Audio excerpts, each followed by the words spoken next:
Hello everyone, आप सभी लोगों का स्वागत है टीचिंग परीक्षा के आज के इस वीडियो में, जिसके अंदर में फ्रेंड्स हम लोग यहाँ पर में बीपीएससी टीआरई 3.0 के लिए और बीपीएससी टीआरई 4.0 में भी आप लोगों को काम आएगा। इस तरीके से हम लोग बहुत सारे इंपॉर्टेंट क्वेश्चंस देखने वाले हैं। आप लोग फ्रेंड्स इस लेक्चर को पूरा देखिए। मैं आपको बता दूं कि इसके अंदर से आपको काफी सारे क्वेश्चंस आपके एग्जाम में देखने के लिए मिलेंगे।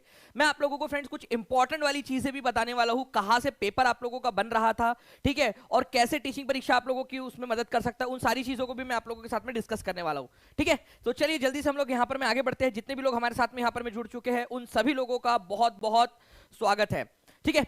चलिए, तो यहां पर मैं अगर फ्रेंड्स मैं आप लोगों से बात करूं, हमारे यहाँ पर में जितने भी लोग जुड़ चुके हैं, आप लोगों ने 800 से ज्यादा यहां पर में लाइक कर दिए है। आप सभी का, इन सभी लोगों का बहुत बहुत शुक्रिया, ठीक है।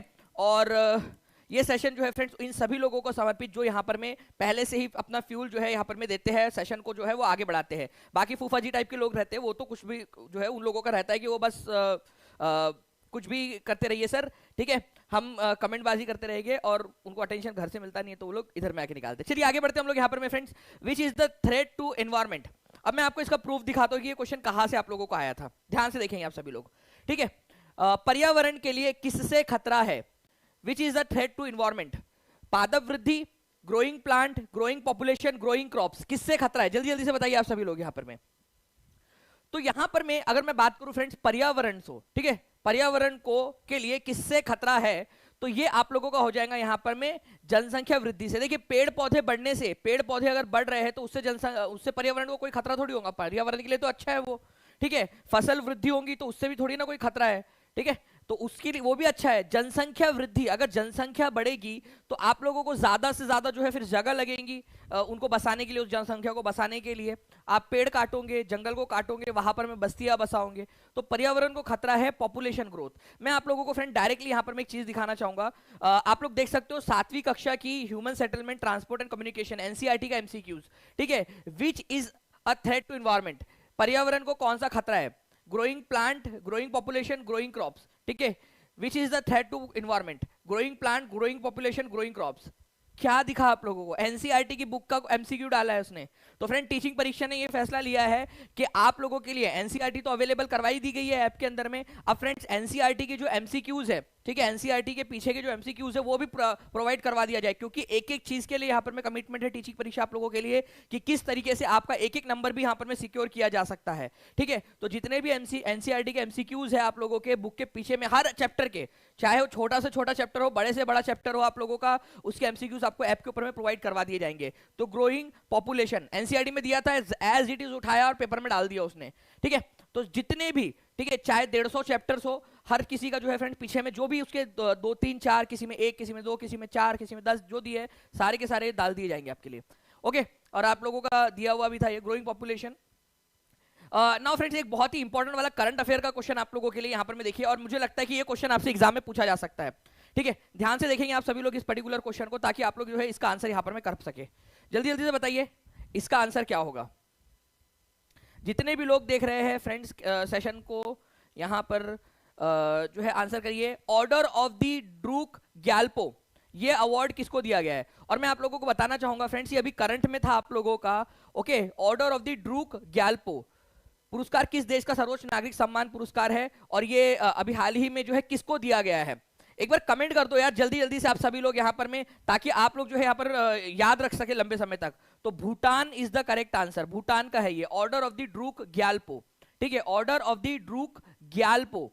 देखिए फ्रेंड्स यहाँ पर मैं आप लोगों को बताना चाहूंगा कि ये भूटान का है, और हाल ही में प्रधानमंत्री नरेंद्र मोदी जो है ये पहले नॉन भूटानीज बन गए हैं, मतलब कि गैर भूटानी विदेशी व्यक्ति, भूटान वाले लोगों के लिए, अपने लिए तो अपने ही है ना, लेकिन भूटान के लिए तो विदेशी है वो, तो पहले विदेशी बन गए हैं जिनको order of the Druk Gyalpo मिला है। जैसे हमारे यहाँ भारत रत्न होता है, वैसे ही फ्रेंड्स सबसे बड़ा नागरिक सम्मान है वहां का, भूटान का ये order of the Druk Gyalpo. मैं आपको बता दूं यहाँ पर में ड्रूक का मतलब होता है किंग ऑफ ड्रैगन, ठीक है। और यहाँ पर मैं देखिए उसके झंडे पे ड्रैगन लगा हुआ है ना, तो ड्रूक ग्याल्पो, ग्याल्पो का मतलब होता है राजा उनका, ठीक है।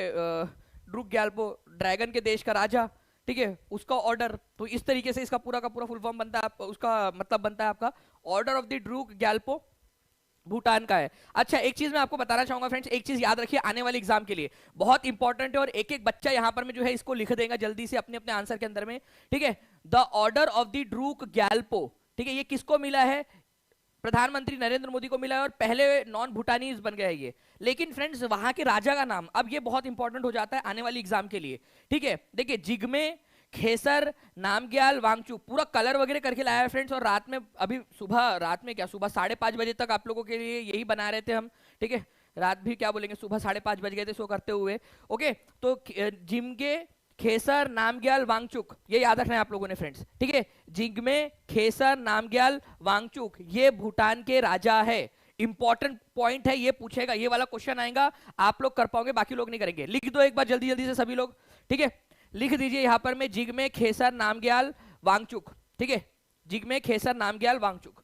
नाउ फ्रेंड्स एक जो है ये लिख दिया आप लोगों ने जल्दी से, क्योंकि ये इंपॉर्टेंट है, इसको इंपॉर्टेंट मार्क करेंगे आप सभी के सभी लोग। ओके, इंपॉर्टेंट मार्क करना है आप सभी लोगों ने। उसके बाद में नेक्स्ट क्वेश्चन की तरफ में हम लोग आगे बढ़ते हैं फ्रेंड्स। यहां पर में हमारे सहारा किस प्रकार का रेगिस्तान है?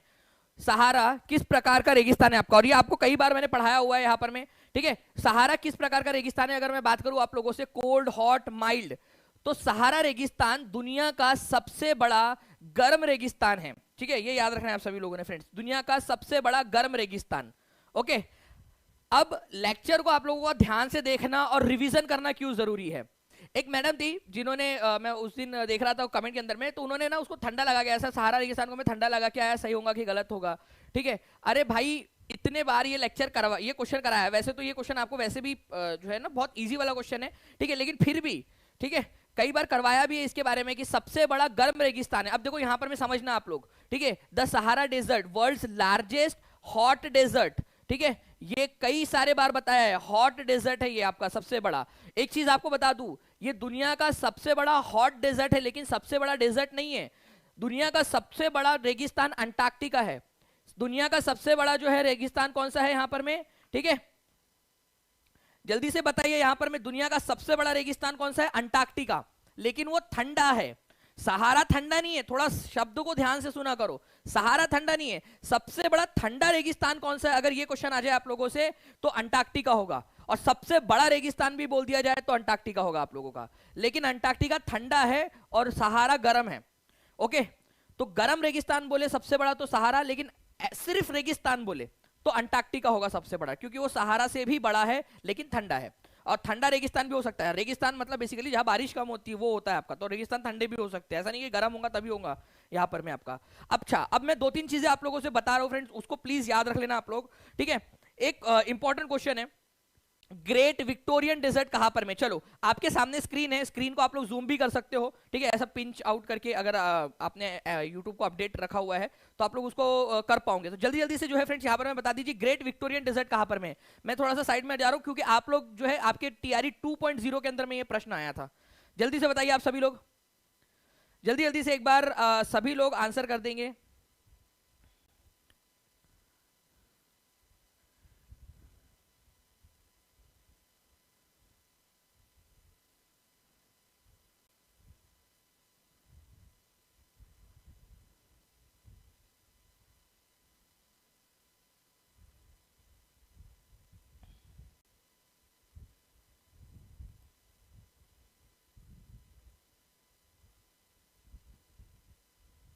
बहुत बढ़िया फ्रेंड, देखिए यहाँ पर मैं आप लोगों के आंसर्स यहाँ कंटिन्यूअसली आने स्टार्ट हो गए आप सभी लोगों के, ठीक है। तो देखिए ग्रेट विक्टोरियन डेजर्ट जो है आप लोगों का यहाँ पर मैं आपको ऑस्ट्रेलिया में देखने के लिए मिलेगा। और ये क्वेश्चन टीआरई 2 के अंदर में आया था आप लोगों का एक शिफ्ट के अंदर में, तो इसको भी आप लोगों ने याद रखना है, ग्रेट विक्टोरियन डेजर्ट।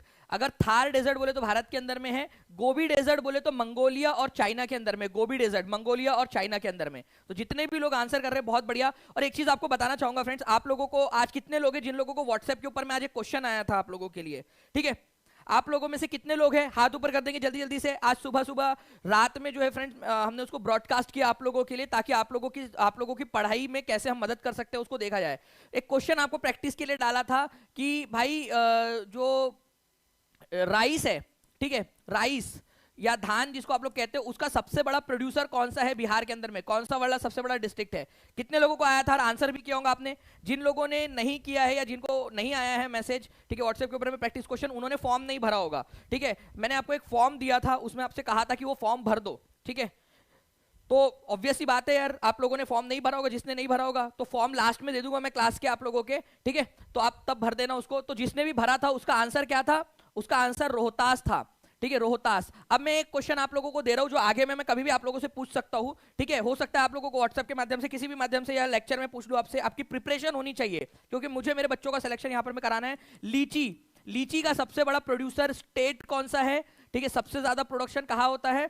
और उस स्टेट का मतलब बिहार की अगर मैं बात करूं तो बिहार का सबसे लार्जेस्ट प्रोड्यूसर डिस्ट्रिक्ट कौन सा है? ठीक है, तो बिहार जो है फ्रेंड्स याद रखना है आप सभी लोगों ने, सबसे ज्यादा लीची प्रोड्यूस करता है।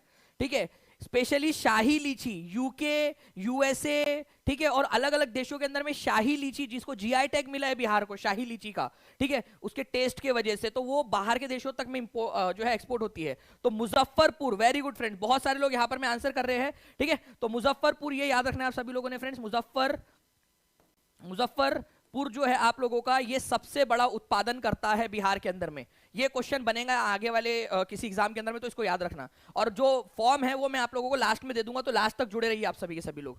नेक्स्ट क्वेश्चन है जो है फ्रेंड्स, आपको बताना है स्वच्छ भारत मिशन जो है कब लॉन्च किया गया था? स्वच्छ भारत मिशन कब लॉन्च किया गया था? जल्दी जल्दी से बता देंगे आप सभी लोग।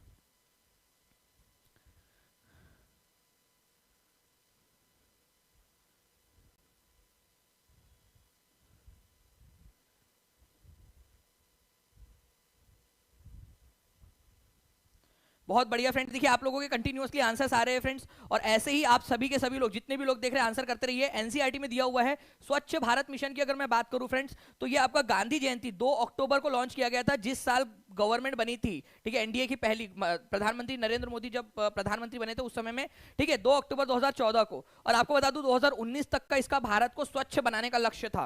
अब कितना स्वच्छ हुआ है वो तो आप लोग आसपास में देखकर खुद ही जज कर सकते हो उसको। ठीक है, तो स्वच्छ भारत मिशन जो है फ्रेंड्स, ये लॉन्च किया गया था 2 अक्टूबर 2014 को। ठीक है, इसके अंदर में हमने टारगेट रखा था कि 2019 तक, 2 अक्टूबर 2019 तक हम जो है पूरे भारत को यूरोप जैसा क्लीन बना देंगे। ठीक है, स्वच्छ भारत अभियान के तहत 5 साल के अंदर में। बट जो है ऑब्वियसली बात है कि हम, और इसमें सरकार की गलती नहीं है फ्रेंड्स, हम लोगों की भी गलती है। आप लोगों को अगर किसी को लग रहा है कि केवल सरकार की गलती है, सरकार ने बोला था सरकार नहीं कर पाई, तो भाई ये बहुत बड़ी भूल है। ठीक है, जिस तरीके से हमेशा जो है ना जो है खुद की जिम्मेदारी, खुद की रिस्पॉन्सिबिलिटीज जो है नहीं निभाते, उसी तरीके वाली बात हो गई यहाँ पर में। कई सारे लोग जो कहेंगे आपने कितना कंट्रीब्यूशन किया, क्योंकि मैं खुद देखता हूँ ना यहाँ पर में, जैसे बच्चे लोग भी होते हैं जिन लोगों से जिन जो पढ़ रहे होते हैं, या मान लीजिए यूट्यूब में फ्री में भी पढ़ रहे, फिर भी उन लोगों का एटीट्यूड किस तरीके का होता है आप देख लेना वहां पर में। ठीक है, उनके संस्कार वैसे दिखते हैं। तो वैसे ही जो है फ्रेंड्स, हम लोगों ने, हम भारतीय लोगों ने क्या इसमें कंट्रीब्यूट किया। ठीक है, तो 2019 तक जो है फ्रेंड्स लक्ष्य था, लेकिन वो पूरा नहीं हो पाया इसके अंदर में स्वच्छ भारत का। तो 2000 लक्ष्य कब तक का था, ये भी क्वेश्चन आ सकता है एग्जाम में। 2019 तक का लक्ष्य था और इसको लॉन्च किया गया था 2 अक्टूबर 2014 को। दोनों पॉइंट्स लिख देंगे आप सभी लोग कमेंट के अंदर में, ताकि आप लोगों को याद हो जाए हमेशा हमेशा के लिए। नाउ फ्रेंड्स, आप लोगों का एक क्वेश्चन है, ऊर्जा का गैर परंपरागत स्रोत कौन सा है? ठीक है, ऊर्जा का गैर परंपरागत स्रोत कौन सा है, जल्दी से बताइए आप सभी लोग। ठीक है, ऊर्जा का गैर परंपरागत स्रोत। 2000 से ज्यादा बच्चे जुड़ चुके हैं फ्रेंड्स यहाँ पर में, और 1700 से ज्यादा लाइक्स आपने कर दिए, बहुत बहुत धन्यवाद आपका। तो non conventional source of energy, non conventional का मतलब क्या होता है फ्रेंड्स? जो लंबे समय से इस्तेमाल नहीं हो रहा हो। ठीक है, अभी अभी हाल फिलहाल के अंदर में हमने इसका इस्तेमाल करना स्टार्ट किया होगा। परंपरागत, जैसे परंपरागत क्या होता है आप लोगों का, मान लीजिए कि आपका परंपरागत खाना है दाल चावल, और अभी गैर परंपरागत खाना आपका है पिज्जा, ठीक है, बर्गर वगैरह, ये अभी अभी फिलहाल में आप लोगों ने खाना चालू किया। फॉर एग्जांपल के लिए बता रहा हूं, लंबे समय से आपके पूर्वज क्या खाते आ रहे। ठीक है, तो वैसे ही फ्रेंड्स लंबे समय से हम लोग जो है फॉसिल फ्यूल जो हम लोग इस्तेमाल करते हैं आप लोगों का, ठीक है, वो आपका नॉन कन्वेंशनल हो जाएगा। ठीक है, उसके अलावा जो है आपका कन्वेंशनल हो जाएगा बेसिकली वो। ठीक है, आप लोग कोयला इस्तेमाल करते हो, वो कन्वेंशनल रिसोर्स हो जाएगा आप लोगों का। तो गैर परंपरागत कौन से आ जाएंगे? परमाणु ऊर्जा, ठीक है, अभी अभी इस्तेमाल करना स्टार्ट किया। बायोगैस, भूतापीय ऊर्जा, ये आप लोगों का क्या है फ्रेंड्स? नॉन कन्वेंशनल रिसोर्सेस है, गैर परंपरागत रिसोर्स है। तो आंसर उपयुक्त में से एक से अधिक होगा। देखिए यहां पर मैं आपको एनसीईआरटी से प्रूफ दिखा देता हूं। नॉन कन्वेंशनल जो रिसोर्स होते हैं आपके, गैर परंपरागत स्रोत, ठीक है, आप लोगों के उसके एग्जाम्पल है सोलर एनर्जी, सौर ऊर्जा, ठीक है, विंड एनर्जी, आपकी पवन ऊर्जा, टाइडल एनर्जी, ज्वारीय ऊर्जा। ठीक है, ये सब क्या है आप लोगों के रिन्यूएबल है, और ये नॉन कन्वेंशनल रिसोर्सेज के एग्जांपल है, गैर परंपरागत रिसोर्स के एग्जांपल। लिख दीजिए आप सभी लोग, ये सारे के सारे आप लोगों के क्या क्या है, गैर परंपरागत रिसोर्स के एग्जांपल है। ठीक है, चलिए नाउ फ्रेंड्स, ये सारी की सारी चीजें भी और भी बहुत सारी है जिसके ऊपर में एक एक हर पॉइंट के ऊपर में क्वेश्चन आप लोगों को बना के दूंगा मैं आपको। तो आप लोग टीचिंग परीक्षा के साथ में जुड़े रहिए, जितने भी लोग हैं सब्सक्राइब करके बेल आइकन दबा दीजिए, क्योंकि हर एक पॉइंट पर जिस पर क्वेश्चन बन सकता है आपका वो मैं करवाने वाला हूं आप लोगों को। सबसे इंपॉर्टेंट चीज, हाइडल पावर क्या है आप लोगों का। अब कई सारे लोग जो है इसमें कंफ्यूज होते हैं, हाइडल जो है वो आपका कन्वेंशनल है कि नॉन कन्वेंशनल है। आप देखिए इस इमेज के अंदर में ही दिखाया है, कन्वेंशनल है, ये परंपरागत है। अब ये क्वेश्चन एग्जाम के अंदर में पूछा जाता है, बच्चे गलत करके आते हैं, ठीक है। तो याद रखना है आप लोगों ने, जल विद्युत ऊर्जा जो है वो कन्वेंशनल रिसोर्स की कैटेगरी के अंदर में आती है, ठीक है, कन्वेंशनल के अंदर में आती है आपका। ये पूरा हिंदी के अंदर में भी आप लोगों को दूंगा मैं, जब ये इसके अंदर में से क्वेश्चन कराऊंगा आप लोगों को, तो आप लोग जुड़े रहिए, आप लोगों को मिल जाएगा फ्रेंड्स, ठीक है। अब यहां पर मैं देखिए इस पर्टिकुलर क्वेश्चन का आंसर बताइए जल्दी से, एक एक करके सारी की सारी चीजें ही हम लोग उसके अंदर में करने वाले हैं। ओके, सारी की सारी चीजें हम लोग करेंगे इसमें। ओके,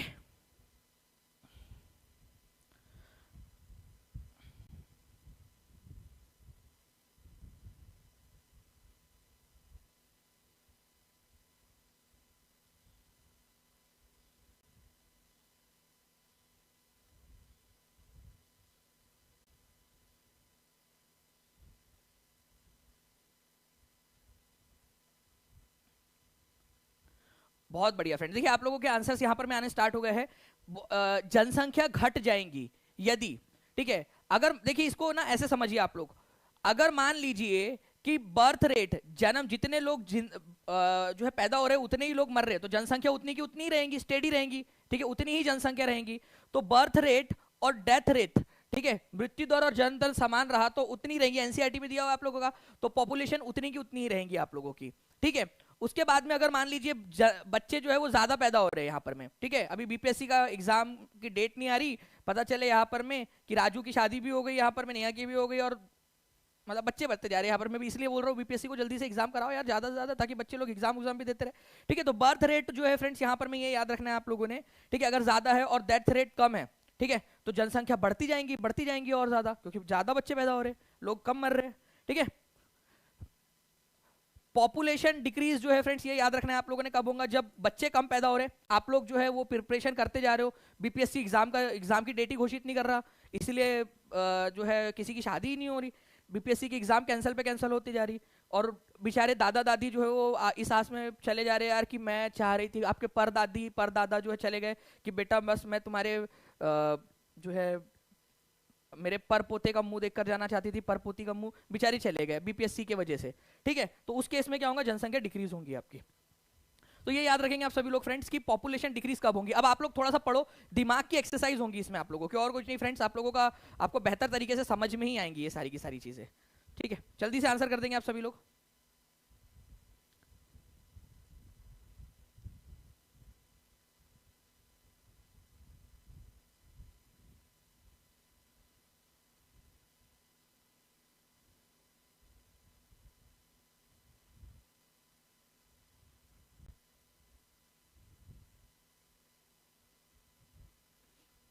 बहुत बढ़िया। तो birth rate is higher, birth rate and death rate are same, birth rate is lower and death rate is higher, तो इससे पॉपुलेशन जो है आपकी डिक्रीज होगी, तो आंसर आपका ऑप्शन नंबर सी हो जाएगा, ठीक है। चलिए इस क्वेश्चन का आंसर कीजिए आप सभी लोग फ्रेंड्स, ठीक है। जॉन्डिस पीलिया जो होता है आप लोगों का, वो किस वजह से जो है यहाँ पर में आपका होता है, ये बताएंगे आप सभी लोग जल्दी जल्दी से, ठीक है।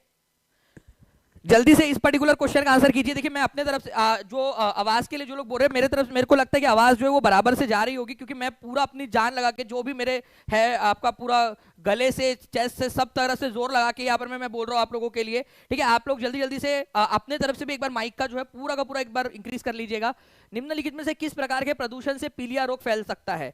तो पीलिया जो है फ्रेंड्स आप लोगों का बिलीरुबिन जो है आपके लिवर के ऊपर में जमा हो जाता है, उसकी वजह से होता है आपका। और ये जल जो प्रदूषक जल आप लोग लेते हो, खराब वाला पानी जब आप ग्रहण करते हो तब होता है जॉन्डिस, ठीक है, पीलिया रोग आपका।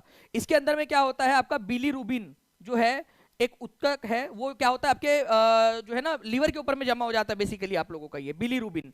तो बिलीरुबिन जो है ये एक एक्यूमुलेशन हो जाता है आप लोगों का, ठीक है, आपके ब्लड टिश्यूज के ऊपर में, आपके लिवर के ऊपर में, जिसके वजह से आपकी स्किन जो है वो हल्की सी पीली दिखने लगती है, आपकी यूरिन जो है वो हल्की ज्यादा थोड़ी नॉर्मल से ज्यादा पीली होने लगती है आप लोगों को, और भी बहुत सारे जो है आपको दिक्कत होने लगती है, जैसे आपको थोड़ा सा बुखार वगैरह आ गया आपको, और दिमाग में थोड़ा फिजीनेस सा लग रहा है, तो ये सब पीलिया की निशानियां हैं। तो पीलिया या जॉन्डिस जो है फ्रेंड्स, ये खराब जल के कारण होता है।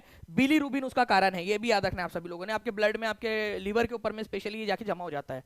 ओके, चलिए। तो कौन सा वाला जो है रोग आपका वाटर के कारण होता है, यहाँ पर खराब जल के कारण होता है आप लोगों का। जॉन्डिस जो है ये याद रखना है आप लोगों ने, ठीक है, खराब जल के कारण होता है जॉन्डिस। नेक्स्ट क्वेश्चन की तरफ में आगे बढ़ते हैं फ्रेंड्स। आपको बताना है, ये क्वेश्चन बहुत ही इंटरेस्टिंग सा है। इसका आंसर जिसने लगा डाला उसकी लाइफ झिंगा लाला। अब मैं आपको इसका जो है प्रूफ के साथ में दिखाता हूं फ्रेंड्स, आपको बताता हूं क्या है यहां पर में, ठीक है। ध्यान से समझिए आप इस पर्टिकुलर क्वेश्चन को, और बहुत ही इंपॉर्टेंट कुछ बातें आप लोगों से करनी है फ्रेंड्स अभी मुझे। तो आप लोग जल्दी जल्दी से बताइए इसका आंसर क्या होगा। जल्दी जल्दी से इस पर्टिकुलर क्वेश्चन का आंसर कर देंगे आप सभी लोग। निम्नलिखित में से कौन सा प्रदूषण जनित विकार है? निम्नलिखित में से कौन सा प्रदूषण जनित विकार है? ठीक है, पॉपुलेशन पॉल्यूशन रिलेटेड, ठीक है, फ्लूओरिसिस, लेप्रोसी, ठीक है, न्यूमोकोनियोसिस। अब यहां पर मैं इस पर्टिकुलर क्वेश्चन की अगर मैं बात करूं आप लोगों से फ्रेंड्स, ठीक है, इस क्वेश्चन की, तो देखिए यहाँ पर मैं, मुझे जो है टीम ने भी बता दिया कि वॉइस जो है यहाँ से हमारी तरफ से ओके जा रही है। किसी को भी अपने तरफ से मान लीजिए उनको कोई दिक्कत आ रही है तो प्लीज एक बार आपके तरफ से वो चेक कर लीजिएगा आप सभी लोग, ठीक है। थोड़ा आवाज बढ़ा लीजिए। देखिए फ्रेंड्स, फ्लोरियोसिस जो है आप लोगों का, ठीक है, फ्लोरोसिस जो है ये एक फ्लोराइड जनित जो है ये आपका रोग है। इसमें क्या होता है कि अगर आप पानी जो है वो कंटेमिनेटेड है, पॉल्यूटेड है, खराब पानी है जिसमें फ्लोरोसिस की ज्यादा, फ्लोराइड की मात्रा ज्यादा है, ठीक है, तो आपको फ्लोरोसिस नाम का रोग हो सकता है जिसमें हड्डी दांत को जो है वो प्रभावित करता है। तो ये प्रदूषण संबंधित विकार हुआ कि नहीं हुआ? पानी में प्रदूषण हो गया है, पानी खराब है, ठीक है, तो पानी का प्रदूषण। ऐसा थोड़ी उसने कहा कि आप लोगों को केवल जो है वो हवा का प्रदूषण होना चाहिए या कोई और प्रदूषण। उसने क्या कहा? प्रदूषण जनित विकार है। तो फ्लोरोसिस जो है फ्रेंड्स ये याद रखना है आप लोगों ने, जल प्रदूषण के कारण होता है आप लोगों का, ठीक है। जल में जो प्रदूषण होता है उसमें जो पानी के अंदर में फ्लोराइड जो है आप लोगों का ज्यादा हो गया, तो वो एक फ्लोरोसिस नाम का रोग को जन्म देता है। कुष्ठ रोग जो है आपका, लेप्रोसी, जिसको आप लोग हैंसेन्स डिजीज भी बोलते हो, ये क्वेश्चन आ सकता है आप लोगों का कि हैंसेन रोग किसको कहा जाता है। चलो लिखो, हैंसेन्स, ठीक है, हैंसेन्स डिजीज इसको कहा जाता है, हैंसेन्स डिजीज। लिख लीजिए सभी लोग जल्दी जल्दी से, ताकि आप लोगों को अगर ये आ जाए एग्जाम के अंदर में तो आप लोग कर पाए क्वेश्चन। लेप्रोसी को क्या कहा जाता है? हैंसेन्स डिजीज कहा जाता है आपका, इसको याद रखना है आप सभी लोगों ने। माइटोबैक्टीरियम लेप्राई नाम का एक जो आपका बैक्टीरिया है, बेसिकली लेप्रोसी किससे होता है? वायरस से या बैक्टीरिया से? बैक्टीरिया से होता है, ये याद रखना है आप सभी लोगों ने, ठीक है। माइक्रोबैक्टीरियम लेप्री नामक एक बैक्टीरिया होता है, माइक्रोबैक्टीरियम लेप्री, उसके कारण लेप्रोसी होता है, और इसको हैंसेन्स डिजीज भी बोलते हैं आप लोग। तो ये तो आपका प्रदूषण से नहीं हो रहा, ठीक है, ये प्रदूषण से हो रहा है, ये नहीं हो रहा, ठीक है, ये प्रदूषण से हो रहा है, ये नहीं हो रहा, ठीक है। अब देखिए न्यूमोकोनियोसिस, न्यूमोकोनियोसिस एक डिजीज है, समझना आप लोग ध्यान से। अब जब जो बेचारे मजदूर वगैरह होते हैं वो खदानों में या अलग अलग जगह पे काम करते हैं, फैक्ट्रीज में काम करते हैं, हवा में डस्ट पार्टिकल्स होते हैं, हवा में डस्ट पार्टिकल्स होंगे, प्रदूषक होंगे यहाँ पर में। अब जब वो उन कणों को सांस के माध्यम से अंदर लेंगे तो उनके जो लंग्स है उसके ऊपर में असर पड़ता है। तो हवा में जो पोल्यूशन है उसके कारण वो रोग हो रहा है, न्यूमोकोनियोसिस। तो क्या ये प्रदूषण जनित है या नहीं? तो बिल्कुल ये प्रदूषण जनित है, ये भी आप लोगों का।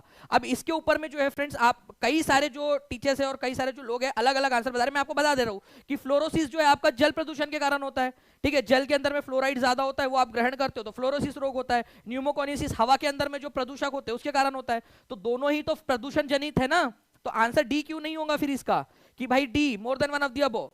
आप खुद सोचिए कि फ्लोरोसिस जो है आपका किस वजह से हो रहा है? जल में प्रदूषण के कारण, जिसमें फ्लोराइड ज्यादा है, ठीक है। न्यूमोकोनियोसिस क्यों हो रहा है आप लोगों का? हवा में प्रदूषण है, जो डस्ट पार्टिकल है उसके कारण हो रहा है। तो सिंपल सी बात है, more than one of the above answer हो जाएगा आपका डी आंसर। ओके, तो ये आपको मैंने पूरा अच्छे से एक्सप्लेन करके बता दिया। इसके अलावा एक और क्वेश्चन एक्स्ट्रा दे दिया आपको, जो आपके आने वाले एग्जाम में आपसे पूछा जाएगा, हैंसेन डिजीज किसको बोला जाता है, ठीक है। तो ये आप देख सकते हो फ्रेंड्स, ये आप लोगों का पूरा यहाँ पर मैं आप लोगों को इसका एक्सप्लेनेशन भी है आप लोगों के लिए, ठीक है। चलिए नाउ फ्रेंड्स, मैं आप लोग एक बार जुड़े रहिएगा, मैं आप लोगों से नहीं, बहुत इंपॉर्टेंट वाली बात भी करनी है मैंने आपसे। इस क्वेश्चन का आंसर कीजिए आप सभी लोग। नेताजी सुभाष चंद्र बोस द्वारा लिखित पुस्तक का नाम बताइए जल्दी से। इस पर्टिकुलर क्वेश्चन का आंसर सभी लोग करेंगे जल्दी जल्दी से, ठीक है। नेताजी सुभाष चंद्र बोस ने इनमें से कौन सी वाली पुस्तक लिखी थी, ये बताइए आप सभी लोग।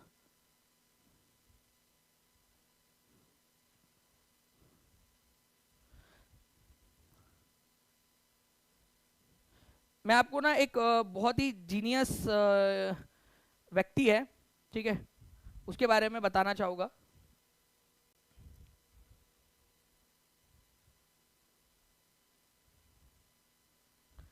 ओके, तो नेताजी सुभाष चंद्र बोस द्वारा लिखित पुस्तक का नाम बताइए यहाँ पर में। तो नेताजी सुभाष चंद्र बोस जो है उन्होंने poverty and British rule India लिखी क्या? नहीं, ये इन्होंने नहीं लिखी। किसने लिखी? आप लोग आंसर करिए जल्दी जल्दी से। Indian struggle, the Indian struggle, unhappy India, Anand Math.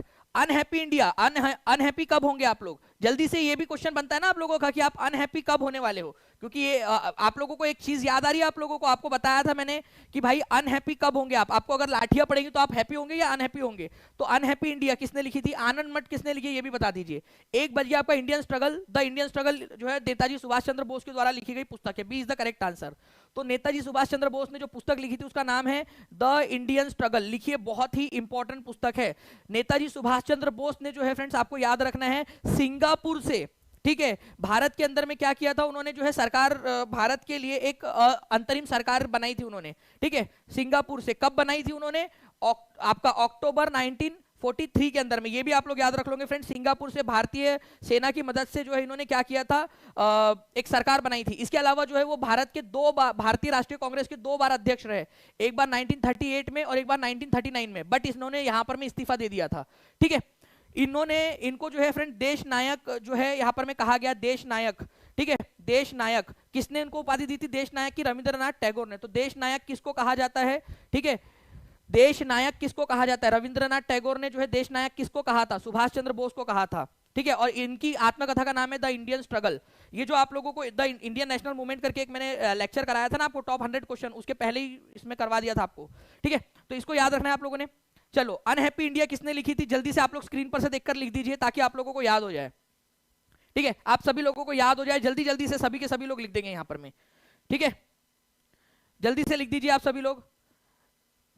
Unhappy India Lala Lajpat Rai ने लिखी है। बंकिम चंद्र चटर्जी ने आनंद मठ लिखी है आप लोगों की पुस्तक, ठीक है। इंपॉर्टेंट पॉइंट है फ्रेंड्स, एग्जाम में पूछा जा सकता है, हर एक बच्चा जल्दी से कमेंट कर देगा। अब देखिए फ्रेंड्स, मैं यहाँ पर मैं ना आप लोगों को एक बहुत ही जो है ना एक आइंस्टाइन से भी ज्यादा जो है वो तेज वाले दिमाग वाले व्यक्ति से मिलाना चाहता हूँ। ये इसका नाम है मस्ती, ठीक है, मस्तिका, ठीक है, कामेंद्र, मस्ती कामेंद्र। अब नाम ही उन्होंने रखा है मस्ती कामेंद्र, ठीक है, मस्ती कामेंद्र 9603। ये उनकी जो है फोटो आप देख सकते हो। इनका दिमाग का लेवल देखिए यहाँ पर मैं। अब आपको पता है फ्रेंड्स कि YouTube जो है ना आप लोगों को यहाँ पर मैं आपको क्वालिटी जो आप एडजस्ट करते हो 240, 360, वो YouTube का है, आपका डेटा है, आप कौन सी इसकी इसमें देखना चाहते हो। आप रिचार्ज कराते हो, आप जो है वो एयरटेल को, जियो को, वोडाफोन को, या जो भी आपका रिचार्ज है उसको देते होंगे। आपको क्या लगता है कि वो रिचार्ज से पैसे मिलते हैं क्या हमको? ठीक है, अरे थोड़ा दिमाग लगाओ, वो इंटरनेट सर्विस प्रोवाइडर है, वो आपको सर्विस दे रहा है कि आप इंटरनेट एक्सेस कर सको करके। ये भाई का क्या बोलना है पता है क्या? उसको 240p नहीं मिला होगा तो क्या बोल रहा है, अब वो YouTube नहीं दे रहा है, वो YouTube के वजह से हमने भी काफी कोशिश की कि उसको सही करे, बस कुछ वीडियो में देता है कुछ में नहीं देता। तो ये क्या बोल रहा है, 180 तक वीडियो क्वालिटी रखिए सर, ठीक है, और ज्यादा प्रॉफिट होगा। अब बताइए, और इसको टीचर बनना है बोलते, इतना छोटा सा दिमाग नहीं है इसके पास में और इसको टीचर बनना है।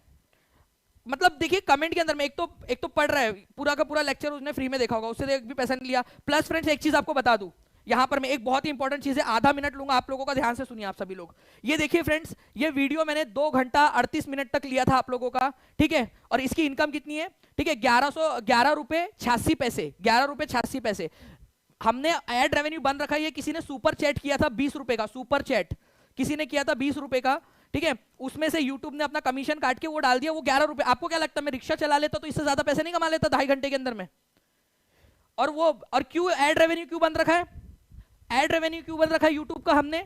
हम भी इस वीडियो से कमा सकते थे यहाँ पर में, ठीक है, 1 लाख से ज्यादा व्यूज है उसके ऊपर में। आपको एड्स ना आए ज्यादा, जो ऐड थोड़ी बहुत आती होंगी वो YouTube दिखाता है, YouTube अपना जो है जो आपको वीडियो दिखा रहा है YouTube, जो YouTube की टीम है उसको सैलरी वगैरह निकालने के लिए YouTube आपको दिखाता होगा ऐड। हमारे को उससे कोई पैसा नहीं मिलता, ठीक है, जो सुपर चैट वगैरह करते थे, और वो कोई हम लोग उसका वो कोई है भी नहीं। 11 रुपए के लिए क्या मैं इतना बड़ा लेक्चर लूंगा, बेवकूफ इंसान, ठीक है।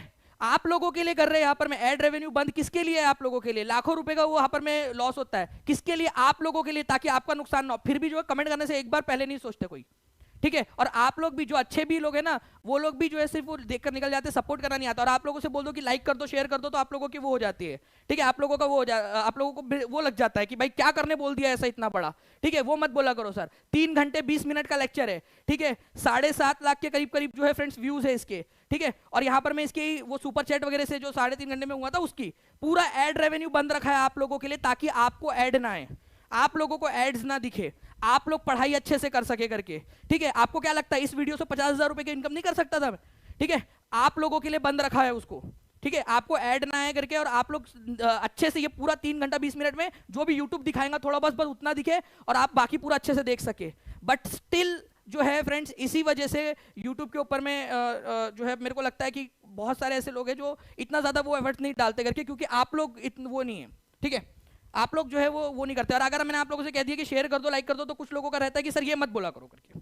आपने देखा है यहाँ पर में, ओके, इस तरीके के लोग होते हैं जो इस कर कमेंट करते हैं, वो अपनी मेंटलिटी दिखाते हैं, उनकी वो दिखाते हैं वो लोग। अच्छा, ये वीडियो देखो आप लोग, ठीक है, जो पिछला वाला वीडियो था मेरा, ठीक है, 0 रेवेन्यू, 0। ठीक है, क्यों? क्योंकि ऐड बंद करके रखा है उसके ऊपर में आप लोगों के लिए। ऐड रेवेन्यू से होता है, कोई तुम जो रिचार्ज कराते हो उससे नहीं होता। ठीक है, तो ये मैं आपको सिंपैथी के लिए नहीं दिखा रहा, ये आपको उसके लिए दिखा रहा हूं जो लोग बोलते हैं कि यूट्यूब से पैसा आता है करके। ओके, तो ये समझ गए आप यहां पर में कि इतना बड़ा लाखों रुपए का ये जस्ट कि आपको ऐड से नुकसान ना हो करके, आपको वो ना हो।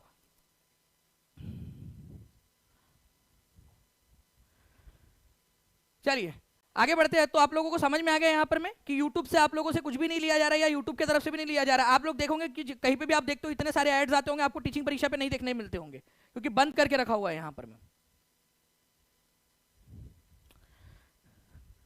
और कुछ लोग होते हैं कि सर लाइक करने मत बोला करो। ठीक है भाई, ठीक है, तो तुम जो है वो एक वो करने बोल लिख के दे दो मेरे को स्टैम्प पेपर के ऊपर में कि तुम कोई सैलरी नहीं लोगे। ठीक है, और जो है आधार कार्ड और पैन कार्ड की फोटो जो है मेरे पास में भिजवा देना। ठीक है, तुम्हारे लिए अलग से मैं एक व्यवस्था कर दूंगा। ठीक है, आधार कार्ड, पैन कार्ड, ठीक है, और एडमिट, जो भी तुमने एडमिट कार्ड भरा होगा उसकी फोटो। ठीक है, एडमिट कार्ड अपना जो रजिस्ट्रेशन नंबर होगा उसकी फोटो, ताकि मैं बिहार सरकार को वो भेज सकूं। ओके, चलिए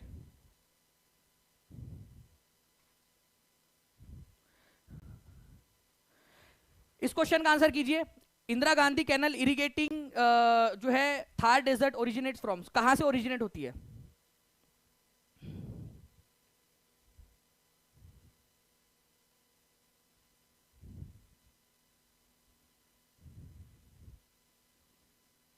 लोग तो भगवान को भी गलत बोलते हैं सर। बिल्कुल सही बात है, लोग तो भगवान को भी, वही है कि भगवान जो है उनको भी लोग कुछ ना वो करते ही रहते हैं। ठीक है, अपन लोग तो फिर भी इंसान है।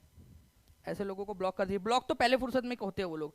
आपको क्या लगता है वो सबसे पहले ही ब्लॉक होते हैं? आपको क्या लगता है ये पर्सन ब्लॉक नहीं हुआ होगा क्या? सबसे पहले ये जो है ब्लॉक हुआ, अब ये कभी जो है कमेंट नहीं कर पाएगा। ठीक है, इंदिरा गांधी कैनल जो है आप लोगों का थार डेजर्ट को करती है। कहाँ से ओरिजिनल? बीपीएससी सीडीपीओ के अंदर में आया है, और ये भारत की सबसे बड़ी जो है कैनल है आप लोगों की।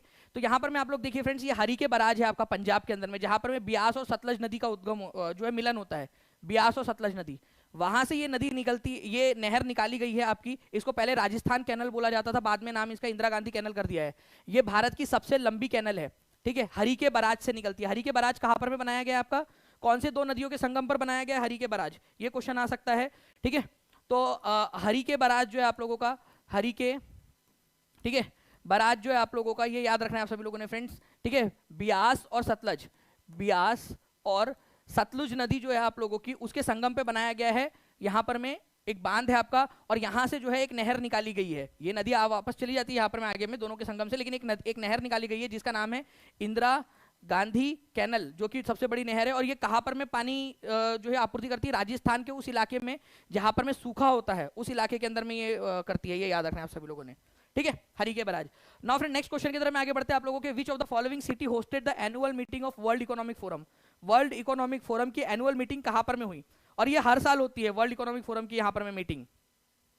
ये याद रखना है। अभी आप लोगों से क्वेश्चन पूछा था कि वर्ल्ड इकोनॉमिक फोरम जो है इसकी स्थापना, इसके संस्थापक कौन है? ठीक है, तो उसका आंसर था क्लॉस श्वाब, है ना। तो निम्न में से किस शहर में होती है हर साल? तो दावोस नाम का शहर है। कौन से देश में? ये आप लोग आंसर करेंगे जल्दी जल्दी से कमेंट में। ठीक है, दावोस नाम का जो है शहर है, जल्दी से बता दीजिए आप लोग यहाँ पर में। इसका आंसर क्या होने वाला है इस पर्टिकुलर क्वेश्चन का आप लोगों का?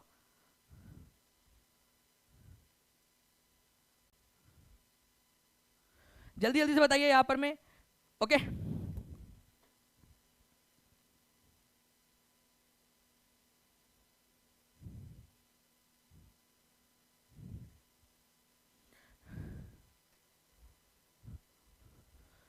यहाँ पर मैं एक पर्सन लिख रहे हैं कि सर एड्स ऑन कर दीजिए, ये लोग ये डिजर्व नहीं करते कि एड फ्री देखे ये लोग, आप अपना नुकसान मत कर दिए इन लोगों के लिए। देखिए सारे लोग खराब नहीं है, सारे के सारे लोग खराब नहीं है, कुछ लोग खराब है और थोड़ा नुकसान होगा मैं वो झेल लूंगा, उसमें कोई इशू नहीं है, ठीक है। झेल ही रहे यहाँ पर मैं इतना सारी की सारी चीजें, ठीक है, उसमें कोई इशू नहीं है। कुछ लोग होते हैं जो जिन लोगों को यहाँ पर मैं इस तरीके से होती है, सारे लोग खराब नहीं, और मैं कुछ लोगों की वजह से यहाँ पर मैं ऑन करके इतने सारे लाखों लोगों का नुकसान नहीं करूंगा, ठीक है। चाहे जो टीचिंग परीक्षा है वो जिस भी तरीके से मेहनत करके अपन लोग उसमें कर लेंगे यहाँ पर मैं एडजस्ट। बाकी आप लोगों ने देखा होगा इतने सारी जगह पे आप लोगों को इतनी भर भर के एड्स आती है, तो वो ऐड का पैसा जाता है। हम लोग ने एक जो है पैसा नहीं लेते यूट्यूब से ऐड का, वो जो सुपर चैट आती है वो भी आपको लगता है 20 रुपए के लिए मैं मतलब यहाँ पर मैं लेक्चर लूंगा इतना बड़ा, ठीक है। दावोस जो है फ्रेंड्स ये देश आपका जो है स्विट्जरलैंड के अंदर में, ये याद रखना है आप सभी लोगों ने, स्विट्जरलैंड के अंदर में, स्विट्जरलैंड के अंदर में। D is the correct answer. Now friend next है बिहार में 1857 की क्रांति के नेता बाबू कुंवर सिंह का देहांत कब हुआ था? अच्छा एक चीज आपको बताओ यहाँ पर मैं कुछ किसी को पता है जब मैंने जो है वो जब जॉब छोड़ी थी, कितने लोगों को आइडिया है? उस समय में मैंने इसका वो भी किया था आप लोगों के साथ में शेयर, ठीक है, कि उस समय में सैलरी कितनी थी, जो लोगों को लगता होगा कि भाई इसका है, ठीक है। 3 लाख रुपए की सैलरी थी जो मैं पिछले जगह पे जहाँ काम करता था, वो जब मैंने उसको छोड़ा था और टीचिंग परीक्षा स्टार्ट किया था, 3 लाख रुपए की, 5 दिन वर्किंग होता था, सिर्फ 5 दिन। और अभी भी जो है इतने सारे ऑफर्स है अलग अलग जगह से, पता नहीं ABCD पता नहीं इतने सारे जगह है, वहां से कई सारे ऑफर्स आते हैं, बट जस्ट बिकॉज कि इसको चलाना है अपने, इस वजह से नहीं करते। तो जो अलग अलग जगह देख रहे हो ना आप लोग, जहाँ मैं पिछले जगह था, जहाँ कई सारे लोगों को पता होगा, जहाँ पर मैं पहले काम करता था, ठीक है, वहाँ 3 लाख रुपए पर मंथ सैलरी थी। आज भी आप किसी से बोलिए, हाईएस्ट पेड फैकल्टी था मैं वहाँ का, सबसे ज्यादा। यूट्यूब पे बोल रहा हूँ क्योंकि बाकी लोग भी वहां पर मैं देख रहे होंगे, जो लोग थे साथ में उस समय में मेरे साथ में, उनको भी पता है हाईएस्ट, सबसे हाईएस्ट पेड फैकल्टी था मैं वहां का। और सिर्फ 5 दिन वर्क होता था और वर्क फ्रॉम होम था मेरे पास में, परमानेंट घर से काम करना था, ऑफिस भी नहीं जाना होता था। ये भी आप लोगों में से कई सारे लोग जो पुराने समय के लोग जानते होंगे। तो जब ये इस तरीके से ये जो करते हैं ना चिंदी चोरी के अंदर में, जो लोग कमेंट करते हैं उन लोगों से फिर दुख होता है, यार ये क्या मानसिकता वाले लोग है करके। बिहार में 1857 की क्रांति के नेता बाबू कुंवर सिंह का देहांत कब हुआ था? अब देखिए फ्रेंड्स, इसको जो है आप लोगों को टीचिंग परीक्षा के ऊपर में ऐप के ऊपर में आप लोगों को ना एक वो फ्री कंटेंट के अंदर में आप लोगों को मिला हुआ होगा, ठीक है। 26 अप्रैल 1858 को उनकी मृत्यु हुई थी। इसका वो एक्सप्लेनेशन की स्क्रीनशॉट लिया है जो आपका टीचिंग परीक्षा के ऐप के ऊपर में आप लोगों को वहां पर में मिला होगा आप लोगों ने, ठीक है। तो 1857 की क्रांति के नेता बाबू कुंवर सिंह का देहांत कब हुआ था? तो 26 अप्रैल 1858 को हुआ था, ये याद रखना है आप सभी लोगों ने। ये क्वेश्चन कभी भी हो सकता है आप लोगों ने, ठीक है, एग्जाम के अंदर में आप लोगों से पूछ लिया जाए आप लोगों से, 26 अप्रैल 1858 को, ठीक है। तो जगदीशपुर आरा के ये एक जो है ना वयोवृद्ध नेता थे, जमींदार थे, ठीक है, और इनकी जमींदारी के ऊपर में काफी सारी जो है प्रॉब्लम्स आई थी, जिसकी वजह से 1857 के विद्रोह के अंदर में इन्होंने भाग लिया। बाद में जो है फ्रेंड्स 26 अप्रैल 1858 को जो है इनकी मृत्यु हो गई थी, ये याद रखना है आप सभी लोगों ने, ठीक है। मिशन इन्वेस्टिगेशन @ 75 डेज का संबंध किस चीज से है? इससे मिलता जुलता एक क्वेश्चन आया था आप लोगों का एग्जाम के अंदर में, ठीक है, वो भी आपको दिखा देता हूं, और ये भी क्वेश्चन को आप लोग देख लीजिए। इस पर्टिकुलर क्वेश्चन का आंसर कीजिए सभी लोग।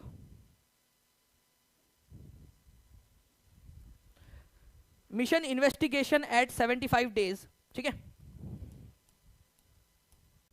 इसका क्या है यहां पर में? तो बिहार रेलवे ट्रैफिक से, बिहार पुलिस से, बिहार हाईकोर्ट से किससे रिलेटेड है? तो बिहार पुलिस से रिलेटेड है ये। देखिए फ्रेंड्स, ये पहले आप इस पॉइंट को देखिए आपको, ठीक है, बिहार पुलिस टू इनिशिएट, ठीक है, बिहार पुलिस ने जो यहाँ पर में चालू किया मिशन इन्वेस्टिगेशन @ 75 डेज, मतलब कि 75 दिन के अंदर में क्या होना चाहिए? इन्वेस्टिगेशन जो है आपकी होनी चाहिए, FIR रजिस्ट्रेशन के बाद में इन्वेस्टिगेशन कंप्लीट होनी चाहिए। और यहाँ पर में देखिए फ्रेंड्स, आपका मिशन दक्ष जो था वो आपका था school education, academically weak, economically नहीं, एकेडमिकली वीक, जो बच्चे जो है कमजोर है शैक्षणिक रूप से, उन लोगों को जो है स्कूली बच्चों को और ज्यादा अच्छा उनके प्रदर्शन में सुधार लाने के लिए 25 लाख शैक्षणिक रूप से जो है कमजोर स्कूली बच्चे, उन लोगों के लिए मिशन दक्ष स्टार्ट किया गया था बिहार सरकार के द्वारा। तो शैक्षणिक रूप से कमजोर बच्चों के लिए मिशन दक्ष, और 75 दिन में इन्वेस्टिगेशन कंप्लीट होने के लिए मिशन इन्वेस्टिगेशन @ 75। तो ये आपका पुलिस का था यहाँ पर, बिहार पुलिस का, ठीक है। चलिए नाउ फ्रेंड्स, एक क्वेश्चन आपका जो थोड़े दिन पहले मैंने आप लोगों के साथ में एक शेयर किया था, आपके साथ में एक इमेज, ठीक है, और आपसे कहा था कि मैं कभी भी वो क्वेश्चन पूछूंगा। निम्नलिखित में से विश्व के गैर ध्रुवीय क्षेत्रों में सबसे लंबा ग्लेशियर कौन सा है? निम्नलिखित में से विश्व के गैर ध्रुवीय क्षेत्र, गैर ध्रुवीय क्षेत्र मतलब क्या होता है? ये आपका है नॉर्थ पोल, ये है आपका साउथ पोल, ठीक है। नॉर्थ पोल और साउथ पोल में बड़े बड़े ग्लेशियर है, नो डाउट, लेकिन उसके बाहर में कहीं तो भी जो है आप लोगों का सबसे बड़ा ग्लेशियर कौन सा है और कौन से देश के अंदर में है?